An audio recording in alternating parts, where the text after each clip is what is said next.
One thing with this Gears of War 5 stuff, and I think getting a stellar review scores, by the way, whatever it lands at, it's at 86 right now as I record this. That's really good. I think there was a time earlier in the week where I was believing into the hype of certain sites and people and really was thinking this was going to be a Game of the Year candidate and something special. And it's still a good game, no doubt, but I don't think it's in that greatness category yet. And, I think that just goes to show you that no matter what Microsoft does, and they parade their studios around quite a bit now, like, they're like, here's our studios, and you look at their studios, and they have some decent studios, but at the end of the day, like, they're the last people that should be parading their first-party studios around the way that they do. Just simply put, a lot of them aren't the best, and, some of them haven't really put out a hit their entire existence. So, for me, it's realistically a point where, Sony has the much better studios. That's quite obvious. They have the quality behind them as well. So that quality is there.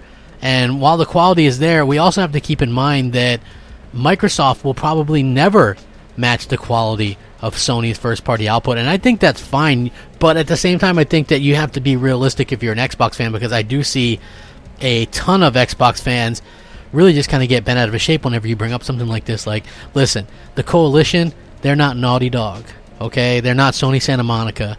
They're not.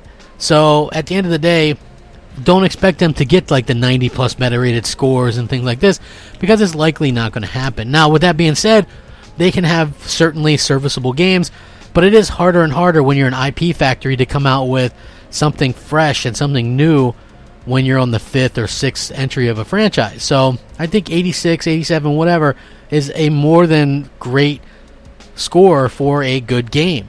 I think that, and like me, I was expecting slightly better scores, but at the same time, I just feel like it was never going to be a 95 or anything like that. In fact, I won a free copy of Death Stranding because it didn't get a 95. But at the same time, it all comes down to people's preference or whatever. I'm sure it's going to be a fine game. I'm looking forward to reviewing it or whatever. But at the same time, I was never one, I shouldn't have let my hopes get caught up to where they were. I just feel like that was on me and some of these other people that were just kind of hyping these games up or whatever. But, it's a good game. I think maybe I was let down a little bit by it, but anybody that thinks that Microsoft's first-party output is going to match what Sony's doing, I think you're probably a little bit misinformed and probably don't know what you're talking about. Sony clearly has the better studios, especially now with Insomniac, Sucker Punch, Sony Santa Monica, Naughty Dog, perhaps even Remedy and Kojima. These are quality developers, and clearly, they have that quality that Microsoft has been lacking for a while now. So I would love your guys' thoughts and opinions on this. It's pretty clear to me who has the better chance and the better track record. Who do you think is going to go into next generation with the better games? Let me know.